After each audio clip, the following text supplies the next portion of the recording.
"You're mistaken, Louise," Janet asserted. "He's undoubtedly a standard man, solely considering personal gains upon hearing your proposal. I'm not suggesting he's been unfaithful, Louise. At 40, it's unlikely he'd be romantically entangled with young college girls regularly. He'll probably stay at home with the kids, giving you the freedom to live vibrantly.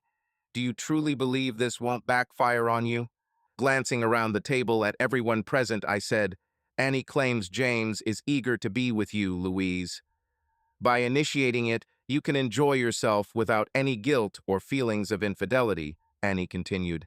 "Trust me, it's worth it," Marie added. "Your husband won't usually know your actions. He'll be preoccupied with work, children, and other obligations.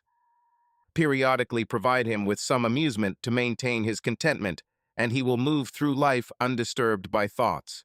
As our conversations about this matter deepened, it became more appealing. I had been married to my husband Mark for 18 years, and we were content. We had 2 children, a house that was ours, 2 cars in the driveway, and took annual vacations abroad. We worked hard, lived without financial struggles, and overall were satisfied. However, as I neared 40, I felt a void. I craved excitement. Although my husband still cherished me deeply, he remained romantic at heart. We went on dates at least fortnightly. Our social life was not as vibrant as it once was in our 20s. My husband was still an attractive man, pursuing success, and successful in almost everything. I knew he was a valuable catch, but I still felt restless, sensing there was more to existence, and this is when Janet began discussing possibilities with me. My coworkers learned about my predicament and began discussing various possibilities. They explained that we lived in a contemporary era where conventional relationships were fading and modern couples embraced exploration and mutual experiences. My friends continued to persuade me, despite my doubts about my husband's agreement. That night was when I realized the necessity of discussing this with him. I had the arguments ready to convince him. My friends smiled at me knowingly as they understood my plan. "I'll speak with him tomorrow evening after dinner," I informed them. "He'll be grateful," Janet reassured me. "I can find someone to distract him if you need help enjoying yourself with the attractive young men." I disliked the idea of one of my friends sleeping with my spouse, but if it resulted in me finding multiple partners myself, I would eventually accept it. The last thing I desire is for my spouse to harbor resentment while I'm out with one of my suitors. Suitors. That term appeals to me, particularly the plural. Prior to meeting my husband, I only had 3 suitors, and none lasted more than a few months. I never had a casual encounter. As soon as I encountered Mark, I never looked at another man, and I seldom needed to look since then. This changed somewhat in the last 2 years when younger men began appearing at our firm, and they were not shy about flirting with me. I discovered that I was still an appealing woman, and that men just out of college were eager to entertain me.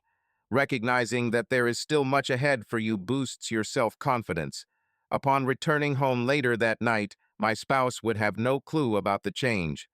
It wasn't until he embraced me, unaware of the impending troubles, that I remained quiet, troubled by the potential consequences, and shed a few apprehensive tears, fearing I might break down the following evening when we met again. The day was Sunday, as they played sports on Saturdays. My daughter played netball, my son rugby league. We usually planned something enjoyable for them as a family on Sundays, a choice rather than an obligation, given their teenage inclination towards socializing with peers instead of parents.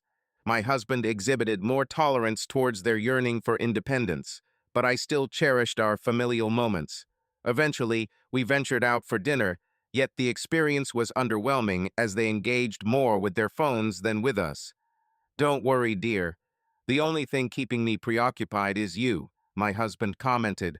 I felt a wave of remorse, knowing the demands I would soon place upon him. The evening progressed as customary. My spouse and I exchanged casual conversations, attempting to coax our offspring into sharing their thoughts, while Mark established a rule: no phones during meals. At first, the kids grumbled, yet it was evident they appreciated their father's attention on their lives, eager to share or seek his guidance. Upon cooking, he habitually tidied up afterwards, and one of our children assisted him each night. You may leave now, I informed them. I require a private conversation with your father, and the subject matter isn't suitable for young ears. Our daughter inquired with anticipation, "Are we having another baby?" To which I replied, "No, it's nothing like that." My spouse wore an expression of curiosity, as if trying to decipher what lay ahead. He fetched a bottle of wine from the refrigerator, poured us both a drink, and took his seat opposite me. His gaze remained on me, yet he remained silent.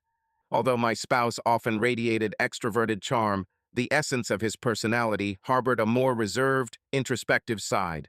His life mantra read, "Speak up or risk being perceived as foolish. Remain silent and dispel all doubt." I pondered before asking him, "Dear, are you content?" Content with what, my love? Everything? Our lives? Indeed. What could possibly be wrong in my life? I have a loving spouse, two delightful kids, a lovely home, and a harmonious household. We live comfortably. Our careers thrive. We have supportive friends with loving families. I believe we're more fortunate than many others. However, it seems our views on life differ.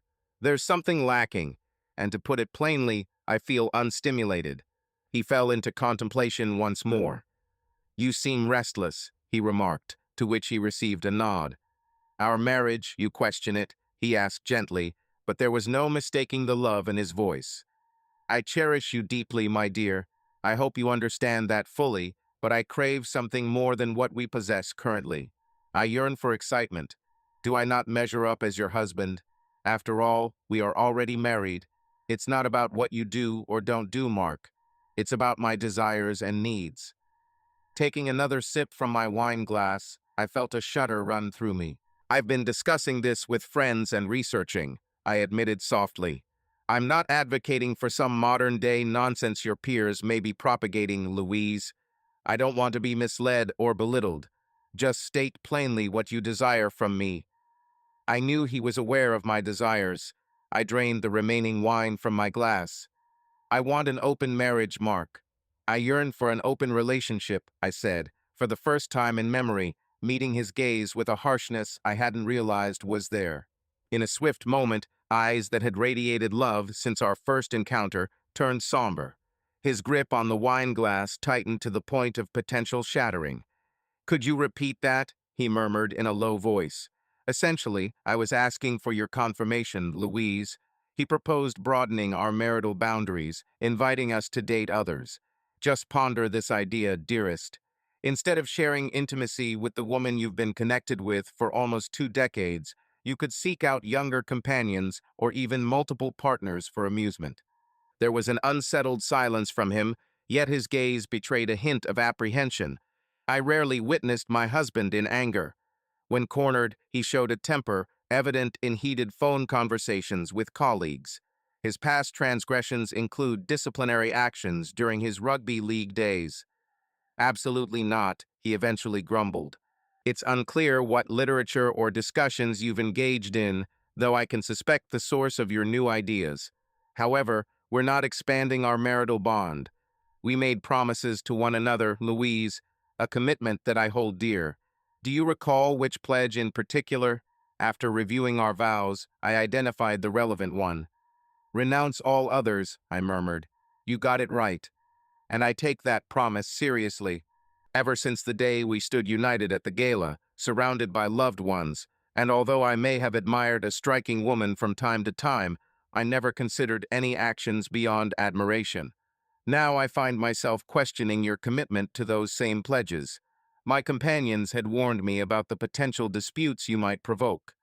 "Dear," he nearly snarled at my customary term of endearment, "I still uphold these promises seriously, but accommodations can develop over time. We can continue to love, honor, and cherish each other. We can remain husband and wife. Despite still loving you, there's something I require, something you cannot fulfill."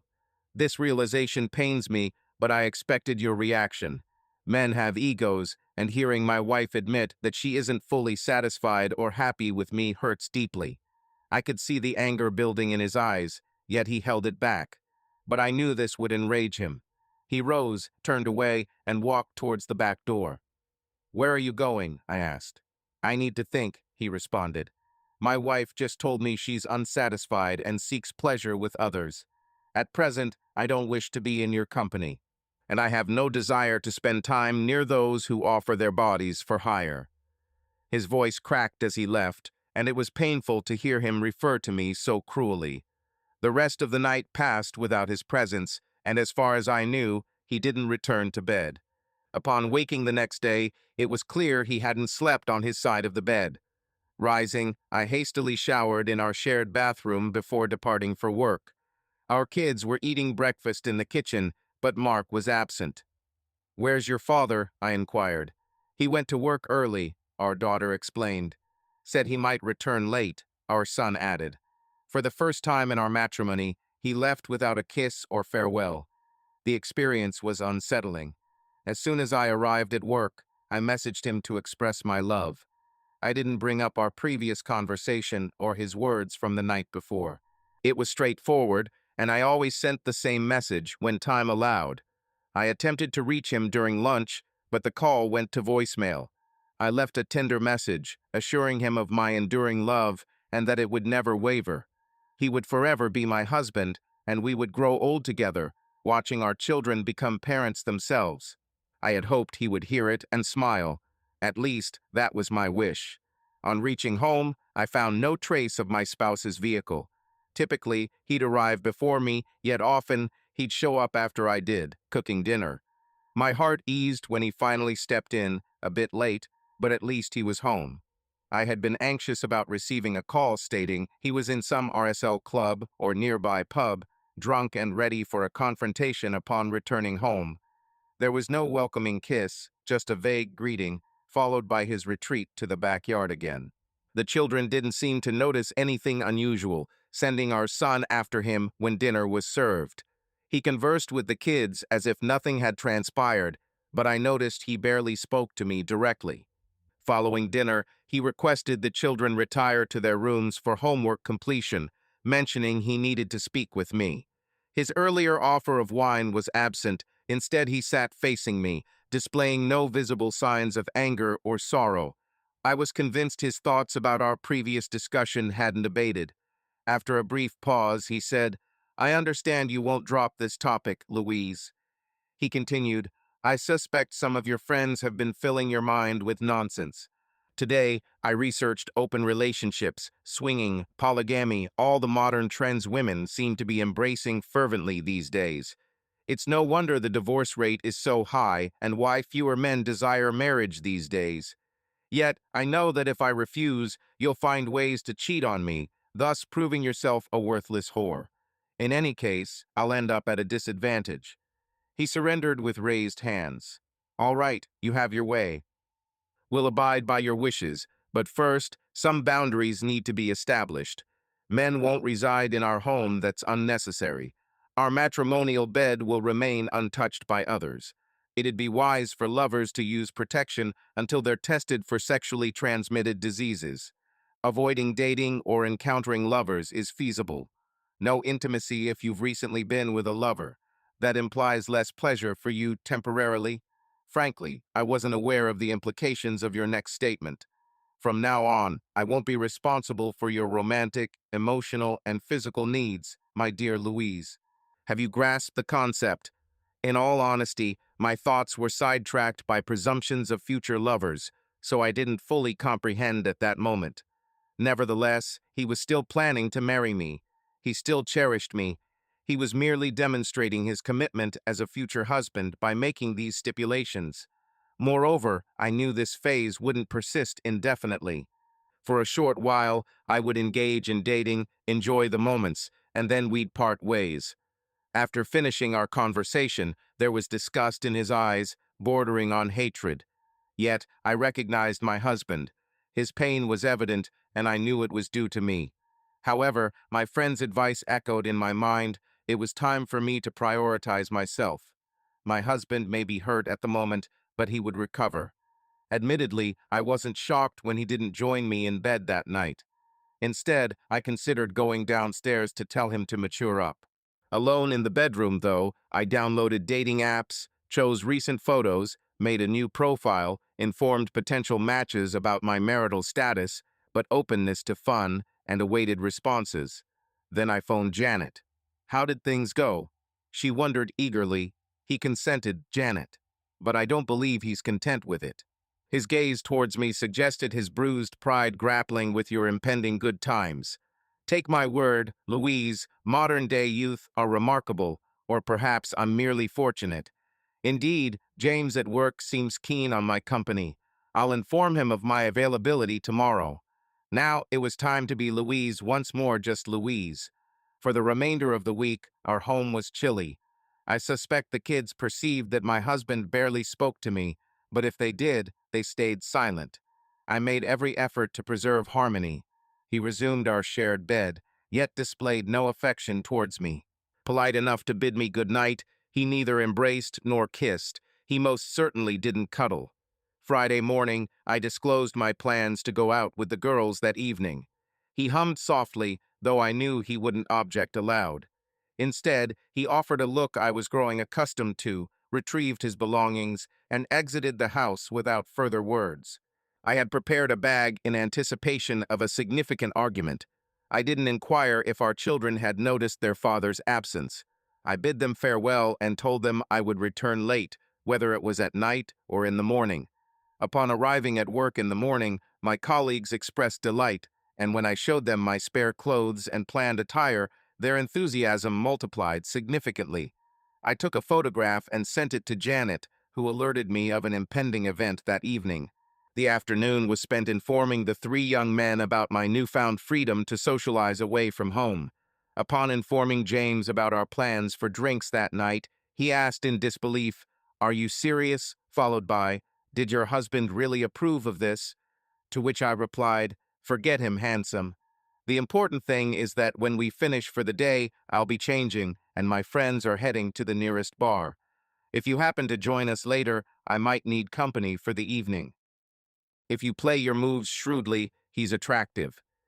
"At which bar?" he inquired, showing a touch of arrogance. It amused me since I didn't welcome arrogance, but did admire confidence. He was young, good-looking, and appeared vibrant. I informed him where to find me, and he grinned, saying he would join me there. In the afternoon, one of my colleagues came by my desk. "I saw you with James earlier," she whispered. "Are you seriously planning to engage him so soon?" "Why not?" I replied. "My husband consented to it, so I'm not going to waste any time." "You're on Tinder." I leaned back in my chair and chuckled. Within a day of creating a profile, I received an overwhelming amount of interest, although I need to separate the genuine from the fake. Believe me, there are many young men eager to enjoy the company of older women. Choose the ones who are attractive, slender, and energetic. My husband can't keep pace with that. Bless him. How does he handle that situation? She shrugged, indicating they seldom discuss it. He avoids questioning her activities and she his. However, she noted he usually spends his evenings at home with the kids. Does that seem fair to you? She smiled, suggesting fairness isn't always a consideration in unconventional relationships. Both parties agreed to it, as did your husband. If they can't find another partner, it's their problem. I suspect your husband had high expectations about the number of women he would encounter. He might discover it's not as straightforward as he imagined. I wasn't certain he'd seek out other women, given his monogamous past. Yet, I made an effort to ignore it and concentrate on work instead. Still, I found myself frequently texting Janet throughout the day. As soon as 5 p.m. arrived, I rushed into the bathroom to touch up my makeup, applying more than usual. Looked at a photo of my spouse and kids on my phone one last time, then switched it temporarily to a normal image before descending. Janet and the girls were already there, awaiting me. Immediately upon greeting, I received a shot glass followed by a glass of wine. 30 minutes later, we were in the company of a crowd of young men, most who were already partnered, being that I was the final one unattached or in an open relationship. James arrived, his eyes brightened at my presence. Once we found a booth, we conversed, although it was clear the 6 girls had other distractions. Their rudeness surfaced whenever we stood to dance, with no one asking us to stop. "I have reserved a room at a nearby hotel if you'd like to go," I eventually confided in him. To be transparent, James, I am married, but eager for some excitement. Inquiring about the hotel, he almost pulled me from the place with the encouragement of my friends. After locating the hotel, we reached our room and embraced vigorously. Subsequently, I washed up, donned my attire, checked out of the hotel, drawing an inquisitive glance from the receptionist since it was evident James wasn't my spouse. However, I paid no heed to this. Upon returning home, I opted not to enter the house as I had no cause for remorse. Discovering the bedroom vacant, I sought Mark, who wasn't on the couch. I eventually found him in his study, taken aback to find him lying on a single bed. Gently shaking him, he awoke and fixed his gaze on me. The chill and lack of emotion in his eyes alarmed me. "Return to sleep, Louise," he said before rolling over and dismissing me. "Are you retiring for the night?" I asked. "I already am." "You reminded me about the rules, Louise," he stated. "Would you expect me to share a bed with you after your actions tonight?" I countered. "Very well then," was his response, followed by a silence. In my bedroom, I donned familiar attire and climbed into bed. For about 30 minutes, I remained awake, yearning for his proximity. Yet if he chooses solitude and sleep, that's his prerogative. Should this persist, I may simply abstain from returning home. Initially, I confined my date nights to Fridays and Saturdays. I endeavored to preserve the traditional bond with my husband, but soon noticed he seldom joined me in bed. It was inevitable, perhaps, that the children sensed something amiss. When I questioned Mark, he shot me a harsh glance and suggested he clarify for them what I'd asked. "You consented," I retorted. "Under duress," he snapped. "Either agree or be deceived. Either way, you were going out to enjoy yourself. But I would never grant you a divorce. You wouldn't take the children from me. I would never have done the same to you. Rubbish, Louise. Since your request, you've shown signs of weakness. The only concern I have now is ensuring our children are not affected by your actions, as they are well aware of the situation. You would be unattractive to me at this moment, and I can't fathom what diseases you might carry. Your words made me recoil, but I understood that you were angry. If I had struck back, I believe he would have returned the blow with greater force. Our relationship has become more formal than loving. I can't recall our last embrace or kiss. We haven't shared intimacy since your request. Whether he misses it with me or not, I don't know and lack the courage to inquire. Do I still yearn for him? Yes, I confess that I do. I long for the love I once had for my spouse. The memory of his embrace lingered, yet I wasn't ready to abandon my current path just then. Weekends usually meant a fresh Tinder match, but that routine shifted when Janet and her friends proposed regular post-work meetups. Suddenly, Friday and Saturday nights transformed into weekday evenings and at least one weekend night. Occasionally, I didn't make it home at all, not just with men, but also crashing at Janet's or a friend's place when I was too drunk to drive safely. Eventually, I began keeping spare clothes at work or at Janet's, skipping the trip home to change before going out. Weeks passed where I barely returned home more than once or twice a week. I was living my best life, oblivious to the harm I was inflicting on my marriage and family. The turning point was Mark from the start. My feelings for her diminished the night she proposed this arrangement. Could anyone question how swiftly I could lose affection for a partner of 20 years? Easily indeed. Betrayal and disregard were the culprits. A fleeting plea from her was enough to shatter the foundation of our marriage, trample upon vows we had sworn, and in my mind, it served as a pretext for infidelity without remorse. As I stepped outside to compose myself when on the verge of exploding, I discerned that I needed to suppress my emotions and address this predicament rationally and logically. She was contesting all my points, and it became clear she had been advised by her friends. I knew who was whispering such suggestions in her ear. Alongside the rage and bitterness, there was also the exasperation that my spouse might have been swayed. I recognized that I needed to confide in someone. Only one name resonated in my thoughts. Treading towards my shed, I retrieved my phone from its hiding place and dialed her number. "Hello, Mark," you greeted.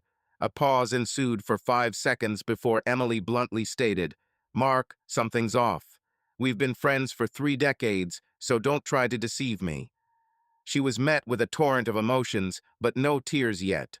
Instead, it was anger and loathing that spilled out. While the opposite of love isn't hate, but indifference in that moment, I detested my wife because she had managed to tear my heart apart within mere minutes. The specifics of our conversation escape me, but I know it wasn't easy on the ears. "Are you seated, Mark?" Emily asked. "No," was my response. "Have a seat then, Mark. I have something to tell you that you need to hear. It won't be like what I did with Adam. This is different. You'll have to approach it differently. It will be tough, but that's the only advice I can give. Trust me, Emily. What should I do now? You would abandon the children, and if she follows her desires, it's uncertain what might transpire for them. I could attempt to claim custody, but history shows that often doesn't benefit men. I don't want to be a part-time father or share parenting responsibilities. In essence, Mark, you should remain married for practical reasons only. Shut down your emotions and the romantic aspect. No longer be her confidant, her support. You aren't her emotional outlet anymore, and that's definitely not something you desire in this situation. The idea of making love to my wife after she's been with another man makes me feel nauseous or enraged. Nobody wants a second-rate version of me. Therefore, you've severed ties with her, except financially. Maintain the house, maintain the children, concentrate on yourself and them. Carry on as I have. Go to the gym. It's beneficial for both body and spirit. You might consider reducing weight and toning certain areas. Divert your free time into new pursuits. Perhaps pick up a hobby or two. Renew connections with old friends. Above all, prioritize the children. Demonstrate your parental concern towards them. Children are perceptive. They'll grasp the situation. If she does decide to take this step, I can assure you of its progression. Initially, it will be gradual, but eventually, she'll become more self-absorbed and preoccupied with her desires. Have you encountered a similar scenario? Frankly speaking, she might enjoy the company of multiple men, but eventually, she'll find one companion whom she might fall in love with. Then, she will be faced with a decision to remain with her family, symbolically at least, depending on how deeply things progress, or to leave you and the children behind. Excellent, I mumbled. A part of me advises departing immediately, but I acknowledge my desire to remain at home with the children. Follow my instructions then. Head to Greystone. What exactly is Greystone? It's a method employed against individuals who are abusive or manipulative. Louise fits this description. She has exploited this situation for her own gain. Essentially, Greystone means feigning indifference towards her as an individual and making any interaction with you unattractive. Refrain from revealing anything about yourself. It will be challenging, and you may stumble at times, but strive to conceal all emotional responses and keep your responses brief and straightforward. Will it succeed?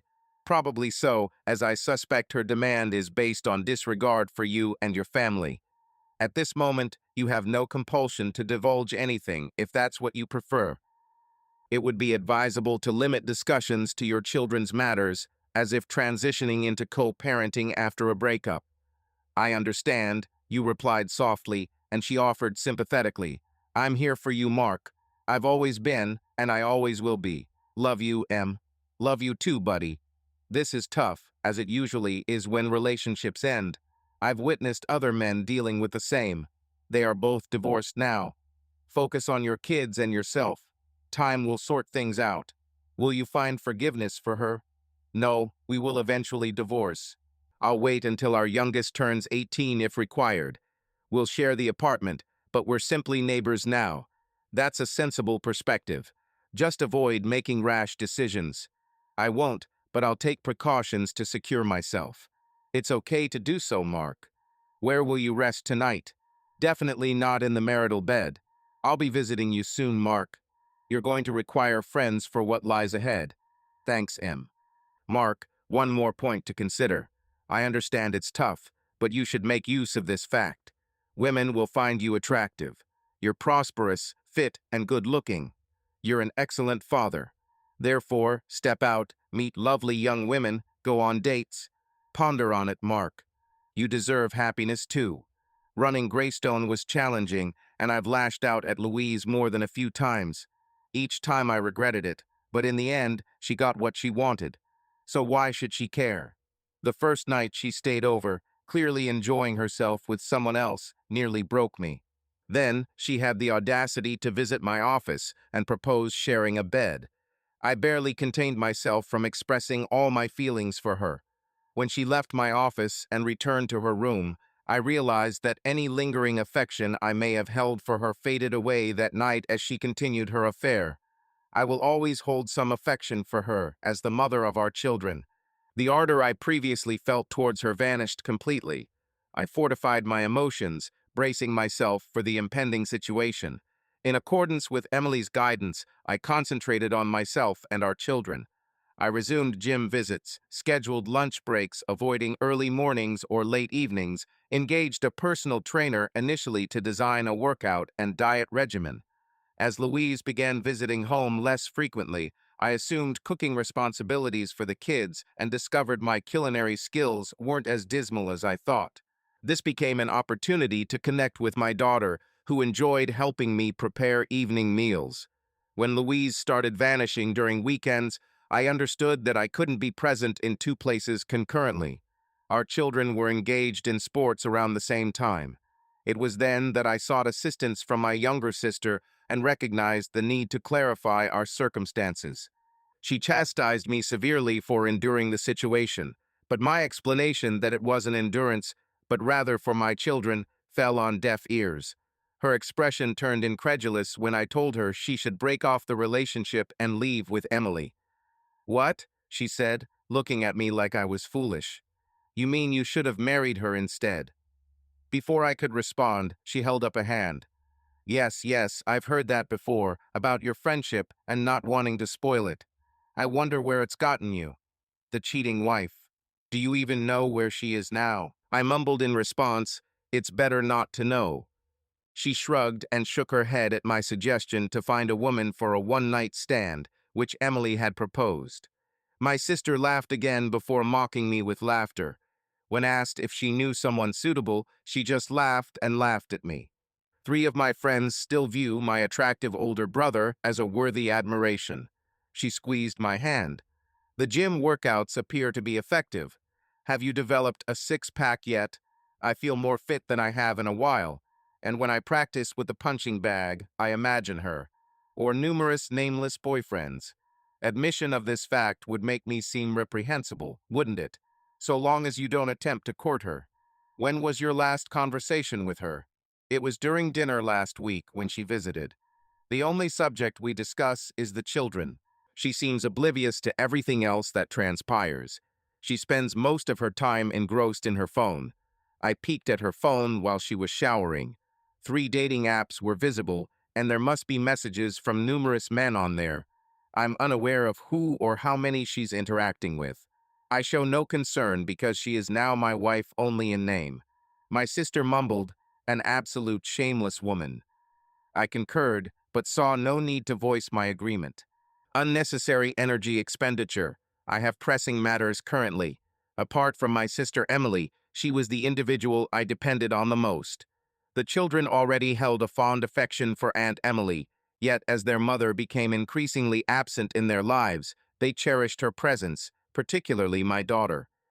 Emily seldom stayed overnight, but we often spent evenings together on the couch and usually had a drink or two. Our sitting turned into cuddling, though I never let it progress beyond that. "Daddy, why do you tolerate this?" my daughter inquired at dinner one night for the first time. Although my wife still returned home at least twice a week for dinner and continued to sleep in the matrimonial bed, she was likely oblivious to the fact that I had already relocated most of my belongings from it. Indeed, the children at school attempted to taunt us about this supposed mom, but we opted to comply with their label. My son chimed in. It seems we're not alone in having parents who are divorced or involved in complex relationships. Looking at Emily, she gave me a disapproving glance before turning back to our children. Has your mother ever explained the situation to you? My daughter asked. Not much, just mentioned potential changes might occur, she replied. We're not kids anymore, Dad. We know everything from the internet. Just tell us what's going on, my son stated. We won't judge you.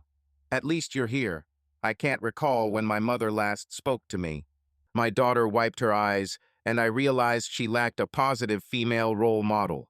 Emily quickly wrapped her arms around her. I won't go into details, children. You don't need to know. However, your mother forced significant changes in our relationship, and I agreed because I would have lost the house and you otherwise. Do you still love her? My daughter questioned. No, I responded straight away. The night she returned late from her first date with someone other than her husband, my affection for her diminished irreversibly. My daughter asked, on the verge of tears, does she still love us? I attempted to reassure them, but I felt like a liar. An amusing demonstration of love, Dad, my son retorted cynically. Exhaling heavily, I acknowledged my partial responsibility. All I can offer is to remain the father I've always been, I explained, striving to shield our family from her actions. I will be there for you, and you can rely on me. My sister and Emily are also here to support us, I added. Emily looked at me, and her eyes shimmered as my daughter clung to her. Despite her desire to have children with her former spouse, it never transpired. My son, grinning, expressed affection. We like you, Emily, he said, and we know you make Dad happy too. He smiles again. My son caused me to blush. Emily returned my smile, a smile that hinted at her feelings towards me. In the span of a few months, our lives underwent transformation. I expanded our home, converting it into my private sanctuary. It housed a bedroom, an office, and a living space in one. The children adored this new space as we could all play together. When I worked from home, they would sit on the couch with me, keeping me company. During Emily's visits, we enjoyed our own secluded space while the kids were in another living room. I seldom encountered my wife, avoided her when she was present at home, and communication now was limited to text messages only. I remained clueless about her profession, discovering that I couldn't care less. Some of my paycheck continued to be deposited into a shared account, ensuring all bills were paid. Gradually, I distanced myself from her life to ensure she wouldn't be a beneficiary in matters like life insurance. This move would solely benefit my children. I followed the same approach with probate, planning to be divorced by the time of my death. Emily occasionally stayed over, but our relationship didn't progress beyond that night. She was content to enter our house on Friday evenings and leave for work on Monday mornings. We shared a bed during this period, yet she understood I wasn't ready. I continued to wear my wedding ring, as though our marriage was a farce. I still viewed myself as a husband. Fortunately, Emily didn't push me or hurry me. She preferred simply holding me close, whispering her love and assuring she would wait as long as necessary. She's foolish, she confided one night. She has no idea what she's given up, and you still have to go on dates. I acknowledge being somewhat impulsive, Mark, as after years of devotion to my family, I craved some personal freedom. Yes, I know you might argue that my husband did the same thing in his open relationship, but he had that choice, and he could have refused it. The point is, he agreed to it. In retrospect, I admit I may have overstepped boundaries, but deep down, I wouldn't dream of betraying him. As for the Tinder dates, not all were successful, but there were many young men eager to spend time with me at a hotel. Time slipped away swiftly, with me constantly juggling responsibilities at both ends. Weekend escapades transformed into regular weekday outings. Despite this, my family never slipped my mind. I ensured bills were paid on time and maintained contact with the kids. Social interaction from my spouse was scarce, and when home, he often avoided me as if I carried a contagion. A moment's quiet reflection would bring to mind our last shared bed or profound conversation. Determined to alter this dynamic, I soon found myself preoccupied by suggestions for evenings out. It wasn't until I returned home for the weekend with my kids, perhaps my husband as well, that I grasped how much had shifted and the experiences I had unwittingly missed in the previous months of pursuit. Aware that my spouse was discontented, I usually confined myself to the living room, kitchen, and bedroom, for communication with him felt akin to speaking to a wall. Discussion revolved solely around our children, while the state of our marriage remained unspoken. He merely looked at me as if I were foolish. Despite this, I still yearned for him, longing for our kids. A part of me considered ending it all silently, yet another part reveled in the enjoyment too much to do so. Many young men expressed interest in a woman like me. Greeting the room upon arrival, I announced my presence. The lights were on, but no one called out to me. Abandoning my bag, I headed to the kitchen where I discovered my husband and our children having dinner. A surprise awaited me. Emily was present. Known well as an old friend of my husband's since childhood, her appearance puzzled me. As I approached my husband, I halted, meeting his gaze. Realizing he remained discontent, I assumed his feelings had softened somewhat. However, it soon became clear that wasn't the case. Instead, he regarded me with a cold, dismissive stare. "Why have you come here?" our daughter eventually queried, her tone conveying much more than the words. "In what way?" "I've come to spend time with my family," I replied. She derided the notion, locking eyes with me and smirking, as if she possessed knowledge I didn't. As for our son, he cast a grin at me before addressing Emily. "Is there space for me?" I inquired of my spouse. He simply responded, "No." His voice betrayed no emotion. Upon looking around, I noticed the transformation. On my return to the living room, it appeared less like a home and more like a museum. The kitchen had been repainted, and pictures that once adorned the walls were absent. On closer inspection, I found no images of my spouse and me. There were a few of us with our children, but our wedding photo, previously prominently displayed, was nowhere to be seen. In our bedroom, I realized my husband hadn't used this space for some time. In the kitchen, I noticed a notable change that had escaped my attention amidst life's other distractions. Over by the double doors, I found what seemed like a spacious living area with sleeping quarters, comfortable sofas, and an expansive entertainment setup. "What is this place?" I inquired. "This is my part of the house," Mark responded casually. "Why did you construct it? Why didn't you inform me?" He remained silent, looking at me without revealing anything. My children smirked, except Emily, who held his hand covertly under the table and said nothing. "What are you doing here, Mom?" she eventually asked.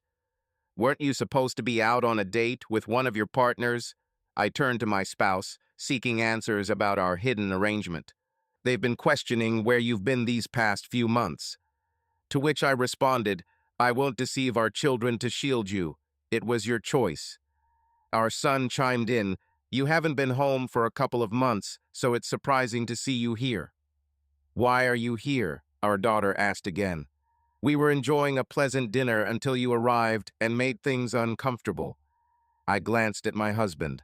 "Are you going to address our children's attitudes, Mark?" He answered without looking at me, directing his gaze towards Emily, who was observing silently. "Our kids are teenagers and entitled to their views. Are you aware of how old they are?"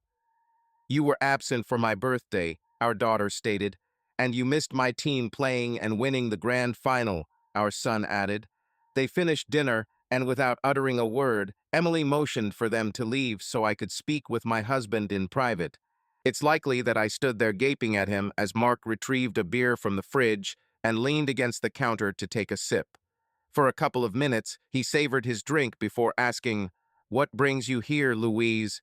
"I wanted to spend time with my loved ones, my children and spouse this weekend." He glanced away briefly, then nodded. "Good luck with that. I'm occupied tonight and throughout the weekend. As for the kids, well, you could always inquire." I had hoped he stopped and turned towards me. "Recall our arrangements, Louise. I've no idea about your current activities, and honestly, I don't care anymore. I didn't care the day we made this arrangement. But if you wish to discuss things with our kids, be my guest." However, I wouldn't expect much. After conversing with both of them for 5 minutes, I understood that they had no interest in interacting with me tonight or over the weekend. Disappointed, I retreated to the bedroom, feeling isolated even within my own home. "Fine," I mumbled. "If that's how it stands, I suppose I could depart. I'll catch up with you later." To this, our daughter responded with a sarcastic tone. Picking up my bag, I swiftly exited the house and hopped into my car. The door slammed shut, and my hands pounded on the steering wheel a few times, feeling like a fool and unable to suppress the tears that fell as I started blaming everything on my husband until I recalled the look in his eyes when I had asked for my request, and the same gaze from our first date. Yet it was the gaze from that night that left me cold. There was nothing left for me now, no love, but no hate either, just pure indifference. Now I was almost a stranger to him. In my seat, all I could do was ponder if I had destroyed everything that truly mattered to me. Had he been correct from the start? Had my friends led me astray? Perhaps their husbands would have endured such an arrangement. Mark had always been a man with a strong sense of pride. Then I recalled an aspect of our arrangement, which clarified everything, causing me to cry even more intensely. He had severed all ties with me. In his opinion, our marriage was merely for convenience, and I began to question if we would ever return to the way things were. I realized I couldn't turn to my friends since I would likely place blame on them for the downfall of my marriage. Wandering aimlessly around town, I eventually parked at a bar I was familiar with. Inside, I took a seat and ordered a drink, which soon escalated into multiple drinks as I fought to suppress my tears. "Is this seat occupied?" A compassionate voice inquired, and I saw the man looking at me. "No, it's not occupied," I answered, sneezing a few times. Despite myself, I didn't think I would make suitable company. "Perhaps you could use some company. It's not pleasant to witness a woman sitting alone, appearing lonely and distressed." He moved back in his chair, purchased a drink for himself, and suggested buying me one as well. As soon as the glass appeared before me, he gestured to toast. "Would you lend an ear to my tale? Perhaps it's not something you'd wish to hear. Is it that dreadful? The more I ponder here, the more I doubt if I've destroyed everything." He extended his hand. "I'm Tom. Who might you be?" Observing his hand, I finally took it. "Louise." Now we are no longer strangers. I am an attentive listener. A woman as beautiful as you weeping in a bar suggests that your heart has been shattered or betrayed. Are you resolute about sharing this with me? I see no rush to depart. Gathering my courage, I turned to him and scrutinized his features. I found him extremely attractive. However, unlike my previous lovers, he was older, possibly even nearing 50. I vaguely described the turmoil, and for the most part, he merely nodded in comprehension. When I concluded my story, he requested another drink for both of us. "It seems the discussion revolves around you, Louise, attempting to preserve a relationship. Currently, I'm able to do so since I'm unsure if my husband will reconcile our issues. He's perpetually angry with me. Despite this, he's consented but hasn't discussed it with you further, merely harboring anger and resentment. How can things improve if he won't communicate?" I pondered. "I yearn for my husband to love me once more." I murmured softly. "Other men don't stir such feelings in me. They're merely a distraction. I hold no great expectations from them." Following another round of drinks, I was incapable of driving. Tom asked where I would rest that night. Suggesting a hotel since I didn't wish to drive home, he offered a ride. "I reside alone and have extra bedrooms," he stated. "I don't anticipate anything out of the ordinary, Louise." I quickly agreed. Tom arranged for a taxi to pick us up, and I went to retrieve my travel bag from my car. His residence was situated on the opposite side of town compared to where my family resided. Upon arrival, he gave me a tour, showing me the bedroom I would occupy that evening. Inquiring if I preferred a nightcap, I consented, and we shared a strong drink while seated side by side on the couch. He complimented me, whispering, "You're a stunning woman, Louise." I responded, "Have you ever considered that instead of multiple lovers, one or two might make you feel as special as you deserve? I don't wish to fall in love with someone else," to which he replied, "One can love more than one person." I returned his gaze and couldn't suppress a smile, for he was quite attractive. The most intriguing aspect was that he was unlike my spouse. "I won't advise you on how to live your life, Louise. You are free to make your own choices." The following morning, I donned casual attire and found him in the kitchen. Upon my arrival, he greeted me with a kiss on the cheek before we shared breakfast at the counter, engaging in conversation to better understand each other. To my surprise, he disclosed that we were both involved in relationships simultaneously. I pride myself on being truthful with every woman I encounter. I don't typically wear a wedding ring unless my spouse is present, as it can be inconvenient. However, I always inform the woman before any intimacy occurs.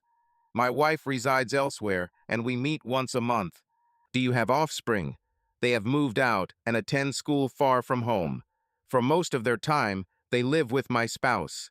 Are there many other women in your life? In the infancy of our open arrangement, I, to be frank, slept with any woman who displayed even a hint of interest. However, now that I am older and more experienced, I prefer genuine relationships. After finishing his coffee, he inquired about your weekend plans, Louise. Currently, none are scheduled. Would you care to spend the weekend together? Tom leaned closer and took hold of my hand. He admitted that he sat beside me last night for two reasons. Firstly, he noticed a visibly distressed woman whom he wished to console, and secondly, he desired to get better acquainted with this attractive lady, hoping she might reciprocate his interest. Smiling, I returned his hand squeeze. It seems you've chosen wisely, Tom. I'd be delighted to join you over the weekend. It was always clear in my mind that Tom was quite affluent. The house he resided in seemed expensive, and even with our combined salaries, we could never own a car like his. Following our shared day, the restaurant he led me to proved to be one of the finest in town, hinting at his intentions for an evening of wine and dinner. Afterward, he requested a dance, which I reciprocated by initiating the kiss. This seemed to please him. We continued dancing until late into the night before he inquired if I was ready to leave. He held my hand all the way to the taxi, and I nestled against him as his arm encircled me. Returning home past midnight, he offered me a drink while I removed my shoes and waited for him in the living room. We quietly sipped our drinks before I decided to lean in for another kiss. This led us to his bedroom. On Sunday morning, a pensive thought crossed my mind regarding Tom. Maintaining my marriage with my husband would be challenging. He clarified my errors. He and his wife did not coerce each other. Given their increasing separation, opening up the marriage appeared logical in a sense. She was caught off guard by my demand and essentially compelled me to agree. Despite the challenges ahead, he urged me to exert every effort in restoring my fractured relationship with our children. Initially, they were perplexed, particularly when I relocated my business, which meant fewer visits for them. However, I made this move only once they reached maturity.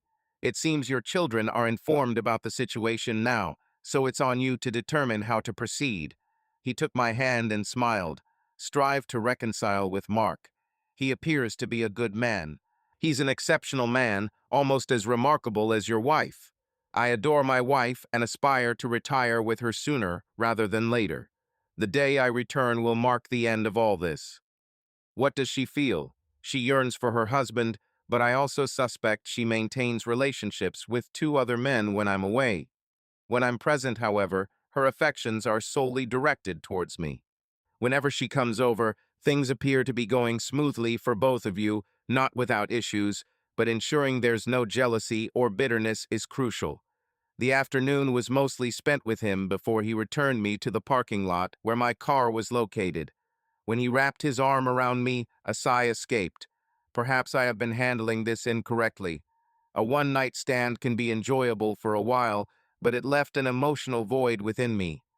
Now, I've somehow encountered a decent and kind man who is drawn to me. Incredibly, he even offered advice that seemed sound regarding my own marriage. The best you can do now is stay in touch with your spouse, he suggested. However, your children are priority at this moment. Do whatever it takes to rebuild that bond. I'll make an effort. When can we meet again? Whenever you desire. As stated earlier, I am not seeing anyone else, and I don't intend to. You're asking for an assurance that I won't feel jealous if you meet someone else, and you hint at finding another long-term partner. Hearing this from you makes me appreciate your clarity. It seems you've had your share of fun, which is perfectly acceptable. However, I believe you've come to understand the need for something more substantial, possibly permanent. Maybe partners who would focus on the initial letters of a certain word. I hugged you tightly and said I'd call soon. I watched you drive off before getting into my car. Taking a deep breath, I drove home, contemplating what I should tell my family about this change in my social life. On the way, I stopped to collect most of my belongings from my friends. Janet showed interest, and I informed her that I was ending the frequent weeknight outings, that I was done with casual fun, and if I were to pursue this, I needed a genuine relationship. Janet appeared as if she wanted to dispute, but instead I embraced her, conveying that she remained my cherished friend and I held affection for her. At the entrance, she wished me success. By the time I crossed the threshold, it was late in the evening. Ascending the staircase, I collected my belongings and ventured into the kitchen. A sound emanated from the far end of the house, originating at the door to my spouse's chamber. I hesitated and repressed my tears as the thought reverberated in my mind. My husband had taken every feasible measure to sever our lives, save for legally finalizing the divorce. Our son, Matthew, was engrossed in a console resembling a gaming device, while the novel TV loomed large on the wall. Our daughter, Zara, was engrossed in her studies beside her brother, unaware of the sound emanating from the gaming system. From the windows, my husband was visible on the new terrace, embracing a woman, and it wasn't Emily. Throat clearing, Matthew glanced towards me and was taken aback by my presence. Towards her, her sister removed her headphones, preparing to scold him, but he indicated towards me. Approaching the children, I knelt between them and took their hands. On the verge of shouting, unexpectedly, tears streamed down my face. "Believe me, you'll never question that I am your mother, and I love you," I said weakly. "I know you are aware of everything, and I apologize for missing some things. I promise to improve from now on." My son was always more attached to me than my daughter. As his lower lip trembled, I embraced him tightly. "I don't comprehend, Mom," he eventually said. "Why do you disappear so often?" It tore at my heart, and a part of me wished I had stopped there. "I'm sorry, dear. I didn't mean it. I miss you, that's all. I'll try to be better from now on. Are you really with other men? Let's not discuss that, Matthew. That's something both your father and I need to address." As I pulled back, I kissed each of his cheeks before messing up his hair. "I understand we have to work together, Matthew," I said. "I'll make an effort to attend as many home games as possible next season if my schedule permits. I can share our match calendar with you once it's released." However, my older daughter seemed less persuaded. She had her own perspectives and was well regarded by her father. "You've hurt Daddy's feelings, Mom," she asserted rather bluntly. "How immature. You're too young to comprehend this." She stood up, causing the books in her lap to spill onto the floor, and glared at me. "I'm not too young to understand, Mother," she retorted angrily, evident disdain in her voice. "I'm nearly 17. You don't think I don't read about relationships online or in magazines. What goes on between your father and I is private, but your actions have a direct impact on me." She sobbed and fled, leaving me behind. Mark entered unnoticed until his presence hovered above me. His gaze held the familiar chill. "Will you join us for dinner, Louise?" I nodded in response, struggling to speak. "I'll make an effort to be here more frequently, Mark." "Is this your wife, Mark?" A gentle voice echoed as I turned, revealing a stunning woman approaching him. The thought of her youth barely over 25 infuriated me. Her attempt at innocence made me consider attacking her. "I'm Cindy." "But no visitors, Mark. She's here for the day to keep me company, and then she'll leave after dinner. Frankly, you don't have the authority to dictate my actions, Louise. We have an open relationship, remember? I'm merely exercising the rights of a free man by enjoying the company of numerous attractive women." Unable to retort, I remained silent. Despite my feelings of irritation and envy, I found myself watching as my husband and daughter prepared dinner together. Cindy took sips from her glass, beaming with a smile on her face, while her gaze lingered on my husband. My daughter, who had always been close to her father, seemed even more bonded to him in recent months. He made room for me at the table, seating me next to my son, despite his apparent anger towards me. Mark continued conversing with Cindy and Zara without acknowledging me, almost as if I wasn't there. However, he was truthful about his actions. An hour after dinner, he escorted Cindy to her car, waiting until her vehicle disappeared before exiting the house. "Mark," I whispered softly. He paused and looked at me, this time without any trace of anger or coldness. Despite the lack of a smile, it was clear my spouse was content. "May we discuss something, Mark?" he sighed, rubbing his face. "On what topic, Louise?" he eventually replied, and there was fatigue in his voice that caught me off guard. "About us, Mark. I'm still your wife. You're still my husband. I still love you. I never wished for this situation to occur. I thought he might erupt with anger again when I saw his fists clenching multiple times. In the end, he moved toward a chair and sat down. You requested an open relationship, Louise. I complied with your wishes. You conceded to my demands. When was our last night sleeping in the same bed? Didn't share a bed with my husband after he dated other men. Recall what I said. No emotional support, no physical support, no love and affection. If you require all that, find someone else. This is what you wanted, Louise. I never wanted my wife to leave for another person. I was content being married. Regarding our marriage, it seems merely symbolic from my perspective. Who is this woman you have in our household? I had to ask. He flatly responded, We never crossed those lines here, and what she does is none of your concern. The same goes for whoever you choose to be with. His gaze softened, and there was a hint of sympathy in his eyes. Every predicament we find ourselves in is a result of your actions, Louise. I cautioned you about the repercussions. There are numerous proverbs that come to mind about this situation, such as be careful what you ask for. You obtained what you desired from me, but you failed to consider its impact on our family. My son entered the living room while I was watching television, appearing somewhat uncertain until I motioned him to the empty seat beside me. The pride swelled within me at his growing height, and as he finally sat down, I found myself leaning against him. Do you miss your mother? Yes. That night, I wouldn't be sharing a bed with my husband. Matthew retired at an appropriate hour. Darkness enveloped the house as I approached the double doors to Mark's quarters. One door was shut, the other slightly open. On the couch inside lay Mark, our daughter clinging to him, her tiny frame encased in his embrace, and I saw she was shaking. Her sobs were evident. I understood I had precipitated this distress. If I entered, I knew it would escalate. Harsh words would be exchanged, words that could not be unsaid. With a heavy sigh, I softly closed the door and made my way to my bedroom. It no longer felt like our sanctuary. I wasn't certain if my husband would ever reclaim it. Mark.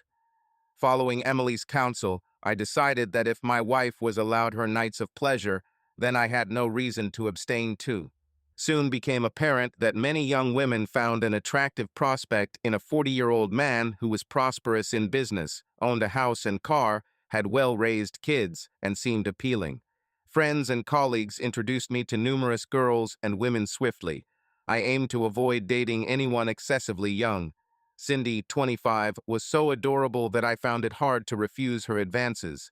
Charlotte, 28, was a career-focused woman with ambition who desired affection, but on her own conditions and schedule. Melissa, in her early 30s, was a lawyer for a company we frequently interacted with, and she exhibited exceptional prowess in our intimate encounters, performing acts that my wife had ceased doing or had never performed for me. Lastly, there was Jessica. Please don't judge, but she was just 21 years old, despite being the daughter of a female colleague. Both were aware of my circumstances. Jessica, having suffered heartbreaks from less than ideal partners, readily consented to be my friend upon understanding the situation. During our initial date, she mentioned her preference for attractive older men. May I be candid about something? She asked. Certainly. Her response was blunt. Your wife is a fool. Many of my girlfriends share this sentiment. What surprises me is that it works. Not with your wife, but between you and me and the rest. I admitted to feeling jealous when she was with someone else. Acknowledging my open-minded approach, I knew our relationship wasn't permanent, but would provide enjoyable moments whenever we met. She also mentioned Emily's extended due date. Yes, she pushed it back a year for more freedom. It was suggested that she might have been hesitant about committing to a long-term relationship with me, feeling love strongly nonetheless. For most of our lives, but our bond has always been platonic. Yet, you're suggesting that it's essential to express your feelings physically, intensely, so she recognizes that beneath it all, we belong together. It's astonishing how perceptive you are for someone your age. Everyone says it's a smart move. We all adore Emily. She's so charismatic and compassionate. We all believe that you two are perfect for each other. Jessica hugged me tightly. Don't feel remorseful, Mark. Sometimes a woman has to express her desire to be with you above everything else in the world. In the morning, we got dressed, had breakfast downstairs, returned to pack, and then I drove us home. After dropping her off at home, I exited the vehicle and escorted her to the front door, sharing a lengthy, tender kiss with her before she entered, leaving with a serene smile on her face. I anticipated conversations about it in the office tomorrow. Upon returning home slightly past my grocery run, Matthew assumed his regular spot in front of the TV, audibly talking through his headset. Zara was engrossed at the table as usual. I kissed the top of her head, causing her to rotate so I could place a kiss on her cheek. Have both of you been managing all right for the past couple of nights? I'm 16, Dad. I don't need supervision. And regarding your brother, he's kept his distance, if that's what you mean. Any news from Mom? None since Wednesday night. Reasonable enough. Fair enough. The both of you. We all enjoyed dinner, but Matthew hurriedly devoured his food and returned to his game. Zara smiled at me as we cleaned up, shaking her head.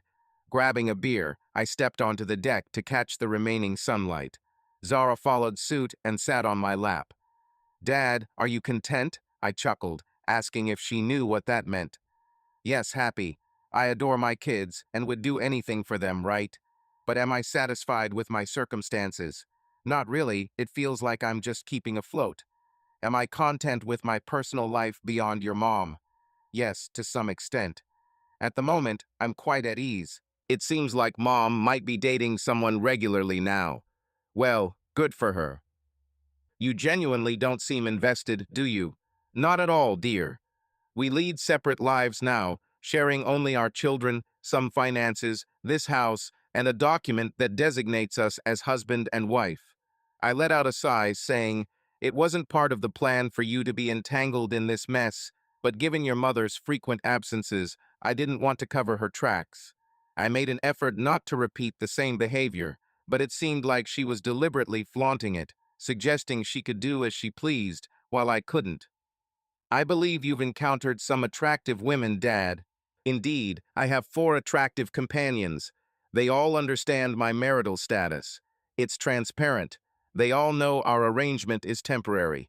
They all comprehend that I won't abandon my marriage for any of them. Is it because of Emily? Zara whispered quietly. Child, do you inquire about my feelings for her? I seldom call you Daddy, only when it's significant. Wrapping you closer, nestling your head on my shoulder, I contemplated your question. She is my dearest friend, Zara. She has stood by me longer than any other person I've ever known. I've aided her through numerous heartbreaks, confronted an unkind ex-boyfriend, and protected her from those who thought dishonesty was acceptable. It appears love to me, Daddy. Your mother chose love without question. Emily never did that. We've never been romantically involved, never crossed any boundaries. Yet, there is one individual on this earth I trust more than anyone else, and that's her. Your mother understood that too. I know Emily cautioned her that if she hurt my feelings, she would be the one to mend the fragments, and she might eventually choose to be with me. But for now, are you enjoying yourself? Emily is well informed about my actions, even offering her support. That's the role of friends, Dad. But I look forward to your wedding with her. Wait, what? Did something happen? She hasn't expressed anything, but you deserve happiness, and she hasn't provided that since her proposal request. Are you considering a divorce soon? No, there's no immediate need for that. We each live our separate lives. When both children move out, I will initiate the divorce swiftly. Tuesday night, Emily visited our house, and if not mistaken, my daughter was subtly playing Cupid throughout the evening. My son seemed unaware, but I sent her disapproving glances several times during and after dinner. By bedtime, Emily cuddled close to me, put her arm around my waist, and remained comfortably quiet. This continued until she started chuckling. "Your daughter wasn't evasive today, Mark," she murmured in my ear. "No, but we've been having frequent conversations lately." Emily clung to me, her body pressing against mine, causing my arm to encircle her snugly. "What do you think about us getting married?" she inquired. "But first, we need to divorce.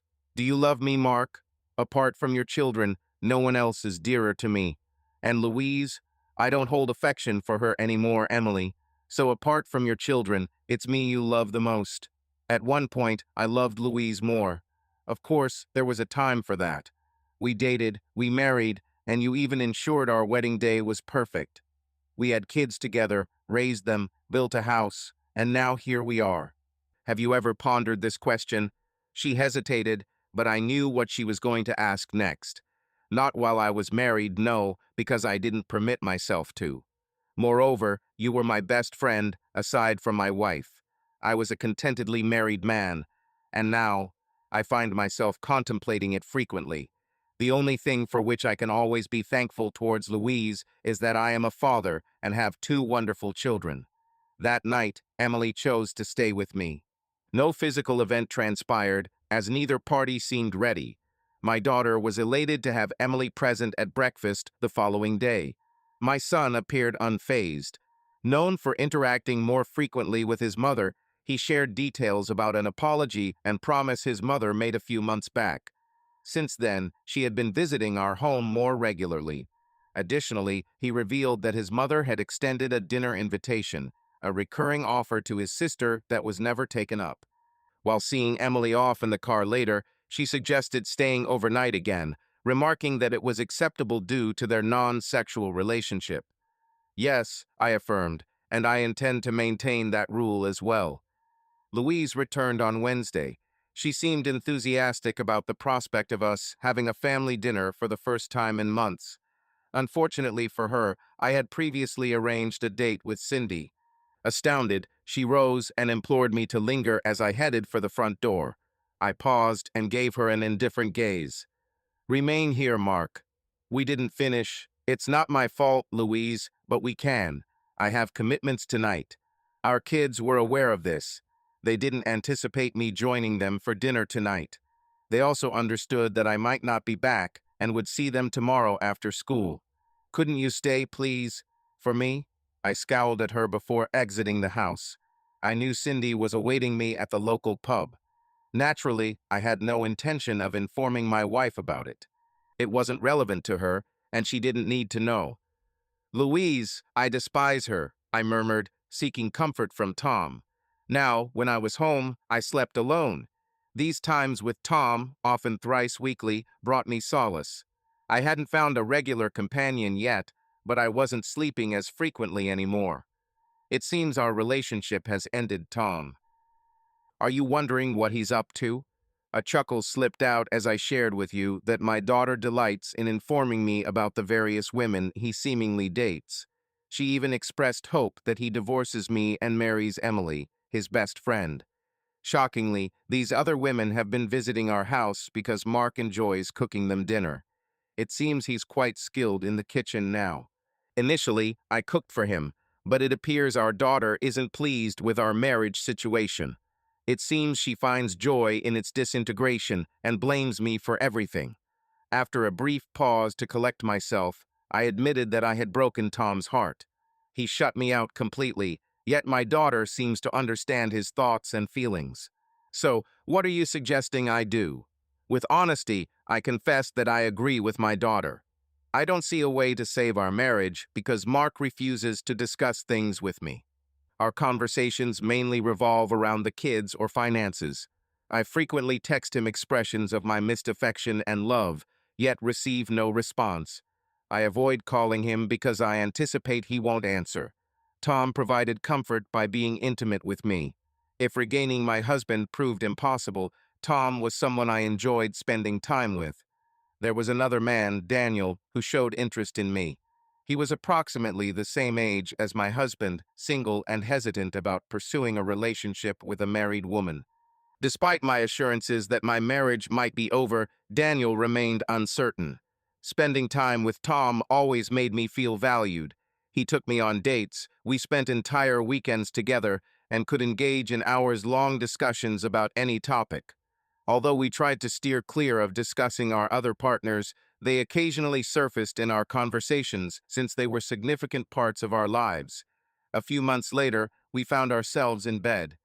Would you consider joining me on some trips with me? I frequently travel for business in the US and Europe. Having a companion like you would make the loneliness more bearable. You mentioned your wife is busy. She can't join us. I'd appreciate if you could accompany me, Louise. Before asking, I confirmed with you, is this possible? I enjoy spending time with you, and it would be great to have you by my side during my absence.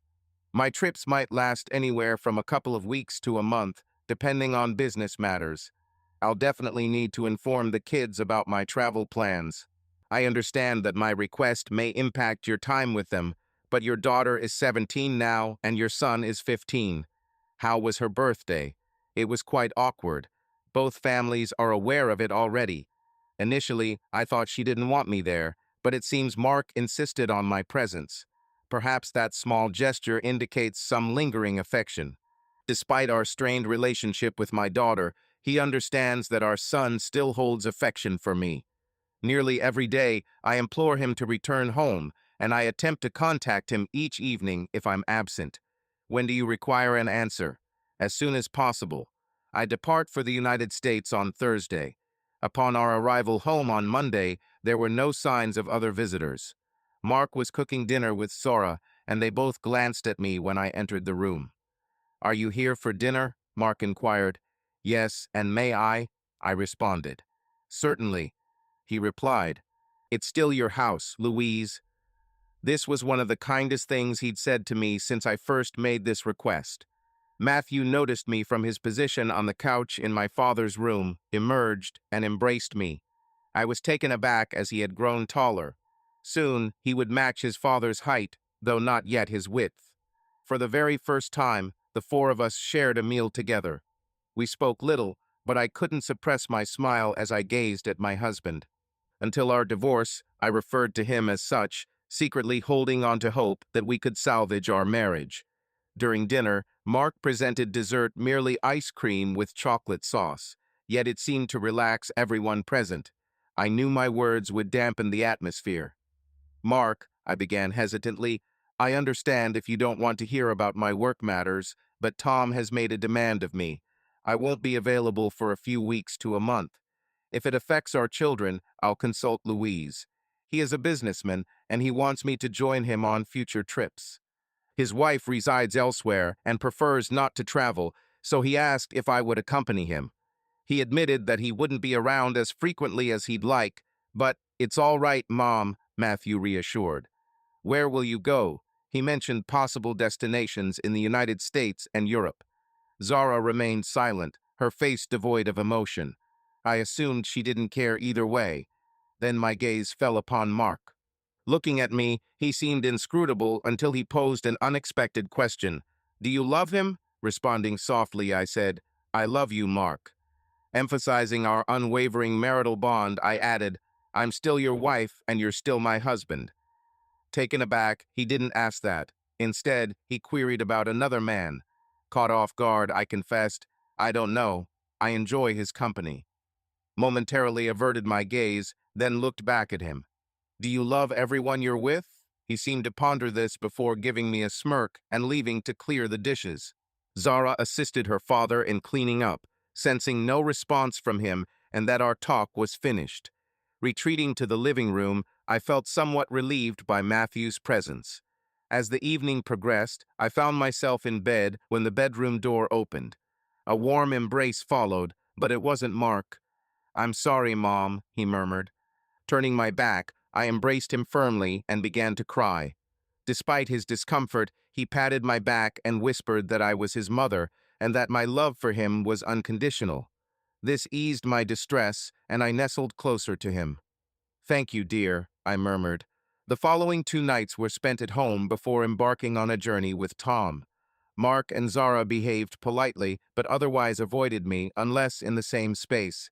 Matthew was affectionate, seeming to sense my loneliness. I made an effort to clarify matters to him since he wasn't upset by his father or sister understanding the situation. Dad always wanted us to stay connected with you, he explained, and this brought a smile to my face. Though he might not have felt love towards me, he knew I would always cherish our children.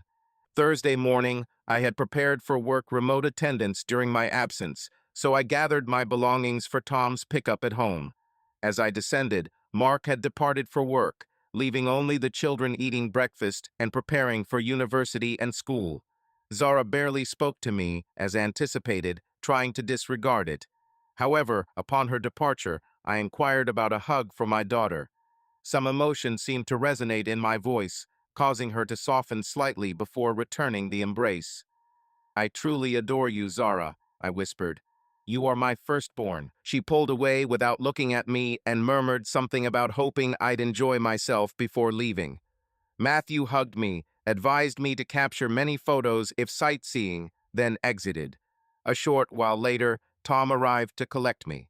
Over the following months, I found myself traveling with Tom more than anticipated, exploring North and South America, Asia, and extensively roaming Europe. During his work engagements, we would sightsee, and he ensured my financial obligations were minimal. I was frequently introduced as his partner or girlfriend, though it remained unclear to me whether those we dated recognized his marital status. A growing affection for him became evident. He displayed a romantic and generous nature.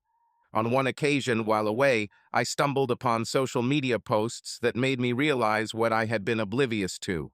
Mark didn't restrict my access, primarily using these platforms to update his family and friends about his activities. When a report surfaced about him taking the children on a vacation to New Zealand, I grappled with feelings of anger and sadness. The majority of photos depicted the kids enjoying themselves immensely. Remarkably, Mark never mentioned this trip when he was at home, nor did either child. What stung the most was Matthew's omission. I couldn't help but notice Emily's frequent appearances in the photographs, too. Post-lunch, Tom found me weeping on the bed in our room. He didn't inquire about my distress, but instead sat with me, removing his shoes and providing a comforting embrace. Peering at my phone, he investigated what had me so distraught and then planted a kiss upon me. He suggested I share some of the responsibilities, saying, "You've been spending quite a lot of time with me recently. I feel as though I'm divorced already, and he's merely managing the children at his own pace. Could it be possible for us to stay home for a while? For you to get acquainted with the kids? Are you confident in that proposition, Louise?" As he looked at me, he smiled. I'm simply suggesting because he sighed and kissed my forehead. I genuinely adore you, Louise. This gesture brought a smile to my face. On our initial journey together, we professed our affection for each other, yet my bond with my spouse remains unbroken, and I can hardly envision a moment when I would part from her. The prospect of meeting your children is somewhat ambiguous to me. I wish to avoid any unrealistic anticipation. Upon returning home after a week, I endeavored to invest as much time in our house as possible, while also maintaining social contact with Tom. Connecting with Mark was challenging since he seemed to always know where I was, but one evening when he was home alone, I managed to reach him. "Have you traveled to New Zealand with the children?" I inquired. Why? I had chosen to offer our kids a vacation. They haven't enjoyed a holiday in years. Why did you leave me out? Because you were involved with your partner during that time, he answered casually. I would have backed out if asked. He turned towards me. I refused to feign a content family to cater to your desires, Louise. I desired to give our children a break from their routine. You seem too preoccupied with globe trotting with your partner instead. It turns out Emily accompanied you. Emily is my closest friend, who has stood by me since the inception of this uncomfortable situation you persuaded us into. I invited her over for companionship while the children played. What's the plan for Christmas? What about it? Are we doing something? Are you including me? That's entirely up to you, Louise. Mark, if you would just converse with me. His gaze hardened as he fixed me with his stare, and I recognized his body language all too well. He was on the brink of an outburst. I had never provoked my husband's anger until the night he was asked. Granted, I may have been a nuisance regarding minor matters, but anger. Not once had he raised his voice towards me, not for even a moment. We seemed to have run out of topics to discuss. From the evening you made your request, and the following day when I found myself compelled to agree. You've made your stance on our marriage quite clear, Louise. I miss you, Mark. I long for my husband by my side. I can't recall our last shared activity as a couple. I can't recollect the last time we slept together intimately. That's on you, Louise. I won't sleep or be intimate with a wife who desires to be with other men. But you consented to it. He looked at me and started laughing, shaking his head. It seems you're still not comprehending, do you? I never desired such arrangements. I wanted my spouse to remain faithful. But no, you chose to go out and enjoy yourself, to socialize with a few other men. By doing so, Louise, you forfeited most of the rights in our marriage concerning my role. Either I accepted an open relationship or my wife would stray.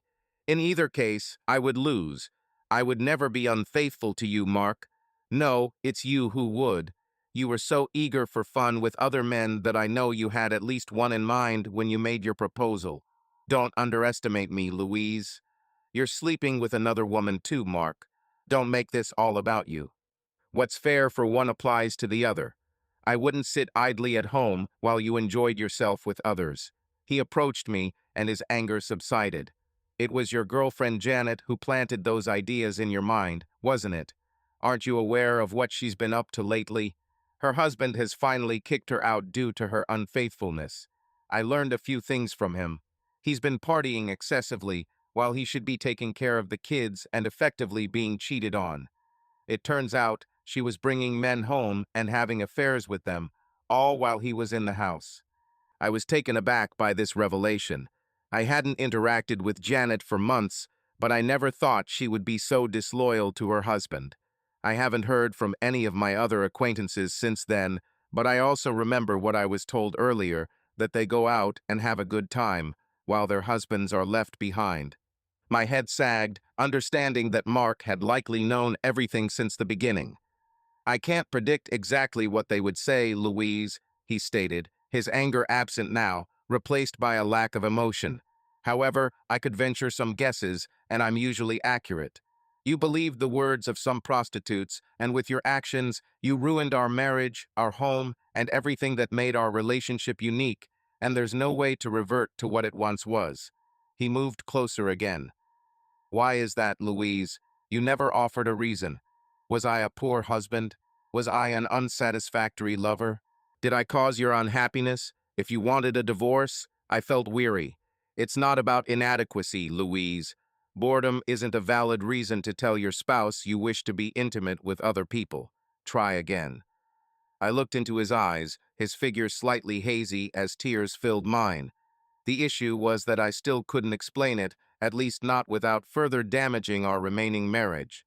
In retrospect, I understood that I had asked something incredibly self-centered, compelling him into an arrangement he disliked, and accepting counsel from friends whose true intentions for my marriage were questionable. As it turned out, the fact that Janet and the girls were enjoying dating attractive men, reliving their youthful exuberance, was appealing to me. Each evening, they would regale me with tales of the potential freedoms I could enjoy in an open marriage, the chance to date other men. The conversations revolved around the supposed benefits and opportunities, while painting a picture of the unfortunate husband who had to cope with such situations. With a heavy heart, it was time for me to be forthright. Janet insisted that the arrangement was never equitable. In a hushed tone, I murmured, "I never desired anyone else, Louise," he said wistfully.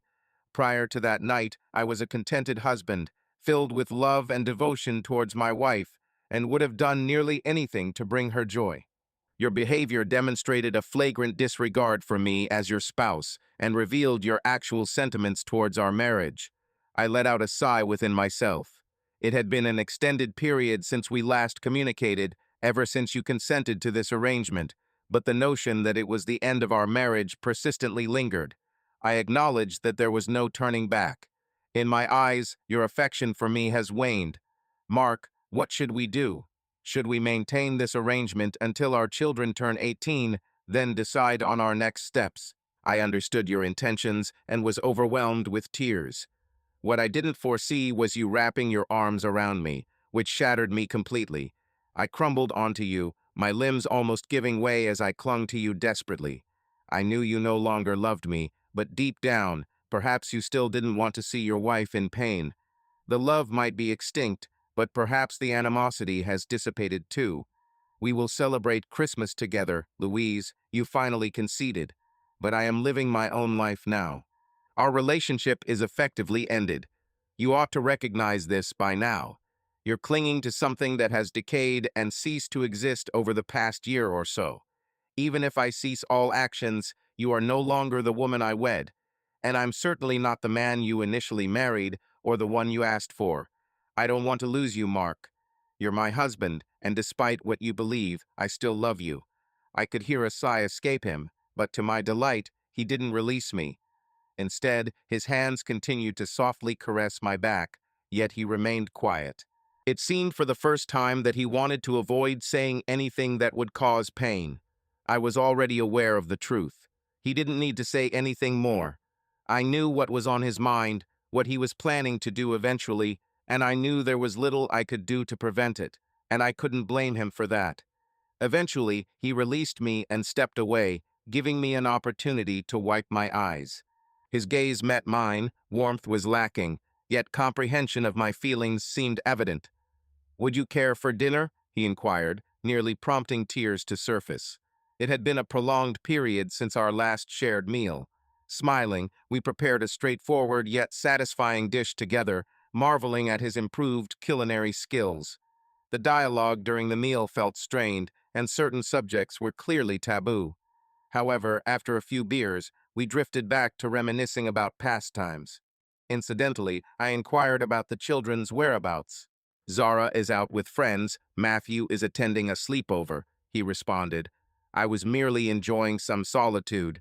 I reassured him. "It's all right, Louise," he said. "Tonight perhaps required this discussion." "Zara harbors resentment towards me," he denied. "No, she doesn't harbor resentment, Louise. She considers me her father and dislikes the presence of a new companion. What are her thoughts on Daddy having a girlfriend?" I asked in response. He gave a gentle chuckle. "I believe she's feeling a touch of jealousy, for if not Emily, then certainly she has been neglected during the initial months. Are you in love with Emily, Mark?" "Yes, I am. She's been my closest friend for most of my life." "Are you with her now?" You asked softly. "No, she's been a source of support for me. We won't be together until our divorce is finalized." Wiping away tears, I struggled to hold back my emotions. Is this serious? The divorce? The separation, specifically?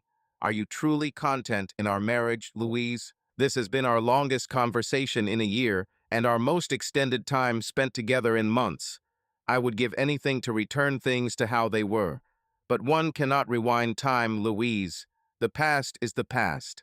However, he diverted the topic by inviting me for a drink in the cabin he affectionately referred to as his own. It was adorned with love and warmth. Unsurprisingly, the children enjoyed spending time there with him. We sipped wine, reminiscing about the past instead of discussing the present or future. It was more comfortable that way. The next morning, I found my husband wrapped around me asleep. I must have had too much to drink. However, a sense of letdown washed over me when I realized nothing significant occurred. Mark stirred and looked at me with surprise for a brief moment before breaking into a smile. It seemed we both had a few drinks the previous night. Although we were still dressed, there was no sign that you made love to me, Mark. Moving closer, I inquired, "Are you interested?" "When was the last time?" "Over a week ago," he replied, surprised by my question. "I've never stopped finding you attractive, Louise. You're as beautiful now as ever. Are you serious about this?" "Yes, absolutely. I am." "Honestly, I'm not going to deceive you about this, Mark. Despite our differences, Wouldn't it be nice if we could spend some time together again? It's been over a year since we last did. I genuinely miss your company." He let out a sigh and pulled me closer, murmuring his apologies. I softly returned that he needn't apologize. I still retained that part of our understanding. He had sealed off a portion of himself from me, and he couldn't offer that anymore. "Thank you for reminding me I'm attractive," I whispered. He went to shower, then dress, followed by a quick breakfast. Just before leaving, I requested a hug. Lowering his bag, for the first time in a year, he embraced me. I held on to him as tightly as possible, unwilling to let go. In a way, it was a sign of the end. One last hug before he departed. But I knew that one day we would share our final embrace before our marriage concluded. "I love you, Mark," I whispered. He hadn't responded, likely sparing my feelings during the early hours. I trailed him to the driveway, observing as he climbed into his SUV. I couldn't help but wave goodbye, to which he reacted by honking and preparing to depart. "Mark, you're 18 years old now, dear," I told my daughter, "and Matthew is 16. It seems like the right moment. Are you finally planning to separate from her?" "You shouldn't seem so elated about it, Zara. Dad, your marriage has been a facade for far too long, and you deserve happiness with someone who loves you genuinely. I'll need to inform Matthew. And when she returns, I'll sit her down at the table and present her with the divorce papers. I'd prefer we submit a joint application. That way, the process will move faster without unnecessary delays.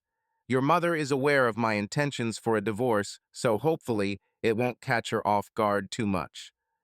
"Have you informed Emily about your relationship with Tom?" "Yes, I have.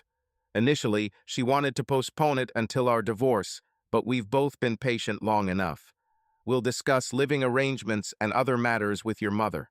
At least Louise hasn't deceived our son regarding her association with Tom. She had met him through our son and would spend time with him during his travels, but she was mostly at home when not traveling. We spent Christmas together, which brought back memories of the past. I advised my family to maintain cordiality, while hers appeared somewhat favorable towards me. That extended conversation we had after more than a year helped in softening her feelings towards me.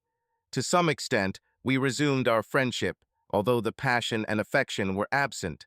We could coexist in the same space and communicate freely. I know she still holds affection for me, and I hope that I might rekindle my feelings for her as well. Despite my emotions being more favorable than they had been in the past few months, I couldn't reciprocate love towards her as before. She returned home a couple of nights later, allowing me some time to recuperate. I chose not to be heartless and initiate divorce proceedings immediately upon her arrival at the door. The intense animosity I once felt for her had subsided significantly in those initial months. Post-discovering new romantic relationships, I even managed to empathize with her to a certain extent. It was Emily who usually kept me composed. One evening we dined together as a family, and it was heartening to observe Zara growing affectionate towards her mother. I attributed this development to her awareness of the changes approaching, yet she seemed genuine. As for Matthew, he had always cherished his mother, though I also prepared him for the impending changes. He was disappointed, but accepted that it was crucial for his mother and I to progress with our individual lives. Alone with Louise, I requested her to stay seated at the table as I fetched and set the documents before us upon returning. Upon seeing them, she started crying without even glancing at their contents. "I can't offer an apology for this, Louise," I said. "The only thing that might have been handled differently was a delay by 12 months. I remained here because I desired to be close to the children. Once I departed the hostility and began living freely, I didn't mind cohabiting with you. Neither of us invited partners to soil our shared space, nor did we showcase our other relationships." I gently held her hand. "Please review the documents, and if you concur, we can submit them as a combined application. Zara is now 18, so she is no longer considered a minor. Matthew is 16. It seems ideal for him to continue residing here until he turns 18. I pondered aloud, what are our next steps? "The decision is yours, Louise," I said. taking a moment to gather my thoughts before continuing. I breathed deeply, held her gaze, and confided, I intend to be with Emily. Once the divorce is finalized, I plan to propose to her. It's probable that we will live together. Regarding this house, you have options. You can buy me out, or we can put it up for sale. Will you remain here? I don't foresee my departure anytime soon, Louise. I'm unsure of your future plans, but since our children are grown, I feel it's appropriate for us to part ways. Tears streamed down her face as she softly replied, I never desired this, Mark. I was aware of her desire for a temporary arrangement, but our situation persisted. I had already informed the other women in my life about my plans to divorce you and move on with the woman I love. Her words brought tears to my eyes, and Louise wept even more profoundly. Yet, I wasn't devoid of compassion, and I continued to hold her hand firmly as she gripped it tightly. A year ago, Mark, I might have spoken words that would have further shattered your heart and inflicted greater pain upon you. I don't wish to inflict such harm now. I hope we can part ways amicably if possible. I believe she will eventually prevail, she whispered. Emily had warned me about causing you pain. She has always looked out for my best interests, and it seems you are aware of how I treated some of her past partners. Can we, can we remain friends, Louise? Haven't we already been friends? This seemed to make her smile at me. We've grown closer in the past few months than we have been since that initial request. Now it's been nearly 2 years. Our relationship is not what it once was, and it has never been the same. However, we share 2 children, which will always tie us together. When will you be moving out? I can arrange a date with Emily if you prefer me to leave. If you want me to stay, I will. You'll need to tolerate Emily visiting and our relationship being open to you, which makes Louise uneasy. I can't seem to accept that, Louise murmured. If that's the case, I'll depart, Louise. It's all right. We've previously discussed this, and she's content with my constant presence. She truly cherishes you, doesn't she? I hadn't regretted anything in our relationship until that night, Louise. I fell in love with you, and our wedding day was the best moment of my life. The arrival of our 2 children will forever be as memorable. I still hold no regrets at all. I have loved you deeply for a long time, and I have given it all up. Please review the documents. I'll return them once you sign them. I'll converse with Emily and set a date for my relocation. She didn't cry much. I embraced her, rubbing her back. I understood that I had just shattered her heart in return. I knew she harbored hope of saving our marriage, but she also recognized that I had discussed divorce on numerous occasions. In the evening, upon retiring to my part of the house, I phoned Emily and informed her that I'd handed the documents to Louise. Her effort to conceal her enthusiasm was apparent when she inquired about my intended move and date with her. I was aware that I would soon vacate the house since Emily owned it and was eager for me to move in. The prospect of leaving the house to Louise didn't faze me, as I expected her to quickly sell it once Matthew grew old enough. The house wasn't as awkward as anticipated. Rather, a burden seemed to be alleviated from my shoulders. The tension dissipated upon making a definitive decision. Louise, though upset, managed to maintain composure. Zara had relayed multiple times that she overheard Louise discussing the matter with Tom and warned him about her need for space. On the day I moved in, Louise vanished along with Matthew, who visited his grandparents, both of whom were privy to our divorce proceedings.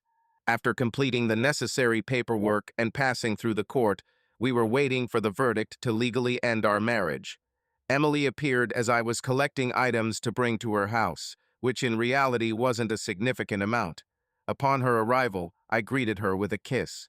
Once boxes and suitcases were loaded into my car, she took some smaller boxes since she was adamant that her home would become ours and required evidence of our shared living. To be honest, I departed the house for the final time with a heavy heart, having been officially married for over 2 decades. We hadn't celebrated our anniversary because it seemed pointless, given the state of our marriage. For most of my life, the house had been a comforting and hospitable place, filled with countless cherished memories. I wrote Louise a brief note before leaving, hoping it would bring her joy. My resentment and bitterness faded away. It was Lou's turn to live her life, while I focused on mine. Upon reaching my new residence, we deposited most of our belongings in one of the extra bedrooms and ensured my wardrobe was in the room that would be ours now. "I've undergone several tests, Mark," she confided. "I can still bear children." This news made me lean back, and I felt a smile spread across my face. Although we've merely touched upon this topic, and I'm aware you already have 2 adult children, let's certainly discuss it. I care for you deeply, Mark, and over the past few months, I've grown to love you. Emily, for most of my life, you've been my best friend. Let me assure you, my feelings haven't changed. It's been a couple of months since I was with someone, Emily. Given my concerns about my health, I got tested as soon as I last saw Cindy. I'm healthy. When was the last time you were with someone? Immediately, she felt self-conscious and blushed. This occurred while waiting for you to initiate divorce proceedings, Mark. It was evident that I couldn't hold back any longer. That evening, she prepared dinner for us, and we dined at a small, candlelit table, enjoying a bottle of wine as our conversation flowed effortlessly. Afterward, there were no transitions to the living room or the backyard. Instead, we cleaned up the dishes, loaded the dishwasher, and turned it on. Then she took my hand and guided me into her bedroom. Emily was quite different from my previous wife, shorter and slimmer. 2 months later, a month following our divorce becoming finalized and receiving the official papers, I proposed to Emily after we finished an enjoyable dinner at the harbor. As soon as I slid the engagement ring onto her finger, she hurried towards me with excitement, and when we returned home, my future spouse never failed to thank her fiancé for bringing such joy into her life. Naturally, I couldn't help but share this news with the children. Zara was overjoyed, as she has always been fond of Emily. Despite knowing my son Matthew well, he appeared joyful. I assume he'd longed for our reconciliation. During the time I moved out and went through divorce proceedings, I avoided contacting Louise intentionally. Our legal matters were resolved without any face-to-face encounters. Emily desired a modest wedding more than extravagance. She sought an engagement ring, a white wedding dress, and the vows to make us husband and wife. My second marriage took place 6 months after my proposal, with only intimate family and friends in attendance. Both my children attended the ceremony. Matthew was taken aback initially, but eventually agreed to attend, feeling the need to show support for his mother. I chose not to invite Louise as I understood it would cause her immense pain. By then, we had resumed socializing and visited her at my house on several occasions. Emily harbored no ill feelings towards Louise. Emily implied during one encounter that my former wife harbored many regrets in her life. At our wedding, Emily was 5 months pregnant and glowing with anticipation for motherhood. I too eagerly anticipated becoming a father once more. In retrospect, Louise found his contentment on the day he wed Emily. I was not invited to the ceremony, and truthfully, if invited, I may not have attended. Nonetheless, I was pleased for their happiness. After all that transpired, I was relieved to see my ex-husband find joy, knowing well that Emily had longed for her turn. Social media images showed she looked radiant. Initially, I harbored resentment towards her following his departure, but these feelings abated following her invitation for a visit. We conversed multiple times about past events. The day I married Mark was the zenith of my life, second only to the birth of our children. I now lament the instance when I petitioned him, and equally deplore acting upon it the following day. That fateful day marked the decline in his affection towards me, his trust in me waning, and signaled the demise of our relationship. Post-divorce, my bond with Tom weakened over subsequent months. Although I harbored affection for him, I recognized that he would never abandon his wife, a fact he had expressed repeatedly. Recognizing that it was time to relocate, he invited me for dinner one evening, during which I voiced my feelings. He acknowledged the rationale behind them and, though saddened, accepted that relationships like ours were destined to conclude. I bear no animosity towards him for any aspect of our relationship. The blame lies squarely on me. Alone in the spacious house, my son being my sole companion, Zara had departed shortly after my father, opting to reside with some acquaintances while she pursued her university studies. Though she rarely vocalized it, I understood her joy over our divorce. Yet, she continued to lay blame at my feet for the past events. I appreciated that we still communicated, and she visited every weekend. I recognized our relationship needed time to heal fully. In my search for new love, I acknowledged there were few men like Mark and Tom, truth be told. With Mark, I had devastated a pristine union, while Tom was genuinely kind-hearted. However, the faint hope he'd desire my constant companionship never came true. I dabbled in dating here and there. Some appeared sincere, but most were not worth the effort. Many were divorced men with lingering bitterness. I always shared the truth about our divorce, only to be labeled a loose woman more than once. Others, however, assumed I'd cater to their desires easily. It took several years before I encountered a man who seemed deserving. John was older than me, had a well-established career, his own flat, and seemed fond of me. After dating for several weeks, I eventually chose to sleep with him.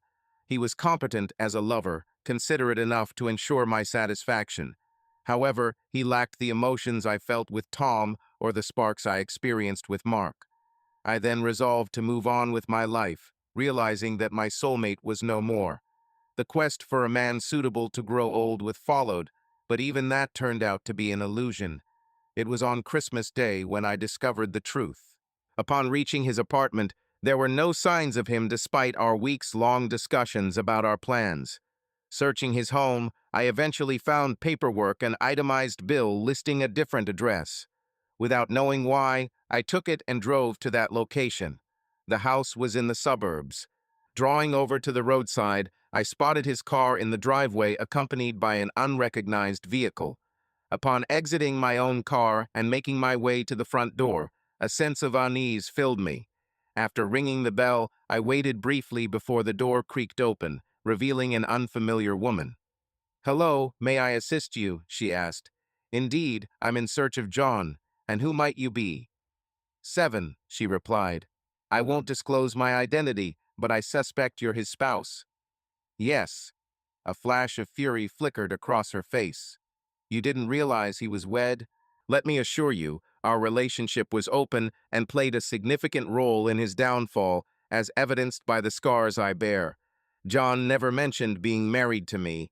He wasn't wearing a wedding ring. He stopped adorning it quite some time ago. He claimed it was for work." The anger emanating from her was palpable. "You shared all you knew with her, focusing on details only you could be aware of if close to him. You revealed aspects about his apartment, our history together, and how frequently we interacted."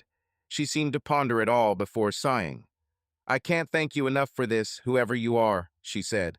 John then appeared beside her, and I heard him murmur, "Oh, damn. You're a jerk, John. If I knew you were married, I would never have engaged with you." Angrily, I retorted, "I'm sorry." "To me," his wife said, "Diane," as she looked at me again. "I'm sorry, Diana. I wasn't aware." Looking back at John, I remarked, "You are such a fool. Also, it's over between us. I never lied about my past or why I divorced." Realizing my mistake, I acknowledged your deception, labeling you as unfaithful scum. Refusing to weep over this worthless human, I had no sympathy for you. However, I felt pity for Diana. I hoped there were no children involved, or if there were, they were grown, so the divorce wouldn't impact them. Despite his likely accusations of my insanity or deceit, I possessed knowledge about him that only a spouse could know. Wandering aimlessly around town, I was uncertain where to go. The kids were with Emily and Mark's families. I chose not to burden them, despite their invitations. I stopped at the house I retained after the divorce, but I hesitated to enter and spend Christmas alone. Sighing to myself, I shifted gears and drove across town to the house, now inhabited by my ex-husband. Pulling up to the house, I approached the door and knocked. Mark opened the door shortly after, took one look at me, widened the opening, and embraced me as I cried. I continued to mess things up, I cried, finding solace in his embrace. Unexpectedly, I felt someone else returning the favor. "Stay with us," Emily suggested. "You're still family, Louise." "Mark? You've always been welcome here, Louise. Our children are present, and you get to interact with our daughter as well." I can present you as Aunt Louise." I pulled away to gaze at his handsome face. He barely seemed to have aged in the 5 years following our divorce. He appeared as contented as he was during the initial stages of our marriage. "Are you all right?"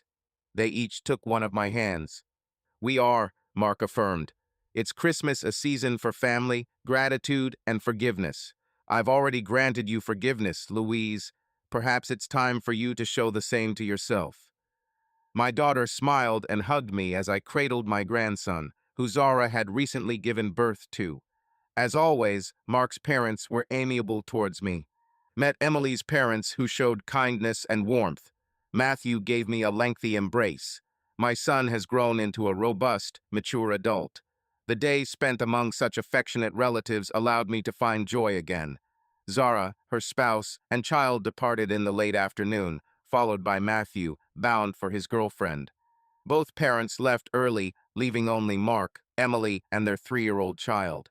I shared the recent events while we enjoyed our wine. They were empathetic and understanding. Mark jokingly suggested taking action to alleviate stress, which brought a smile to my face. Unable to stay the entire night, I prepared to leave when Emily proposed a place for me to rest. "I'm planning on selling the house," I informed them. "It's a large property that I no longer require. I intend to find an apartment or similar living arrangement." "Please spend the night here, Louise," Mark suggested. For approximately 2 years, we cohabited until things started deteriorating.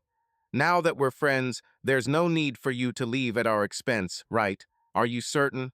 I observed them glance towards each other and smile. "Gather your belongings, Louise. You'll always be welcome in our home," Emily answered. Whilst enjoying a prolonged shower, I stood in the doorway as Mark read a tale to their child. More than once, I had to suppress my tears, recalling how he had done the same for our daughter years ago. On my way to the guest room that Emily hastily arranged for me, Mark offered me a hug before Emily did the same. "I hope we can remain friends in the future," she whispered to me. "If it means I get to see him more often. Do you still love him?" I nodded at her question, barely managing to hold back my tears. "I'm truly sorry, Louise. I hope you understand what I mean. I apologize, too." The sound of their bedroom door slamming shut and the closing of mine followed. In my bed, I detested the solitude, yet preferred it over being with Mark. Pondering my existence and future direction, I contemplated abandoning dating to concentrate on career and grandkids. No hint of jealousy stirred within Emily, for she had her desired man, and I posed no threat. Perhaps I could merely be a friend to her. Tomorrow would bring clarity. In time, I'd find a solution. The end. Appreciate the viewing, and I hope you enjoyed it. Subscribe to my channel to witness the next video.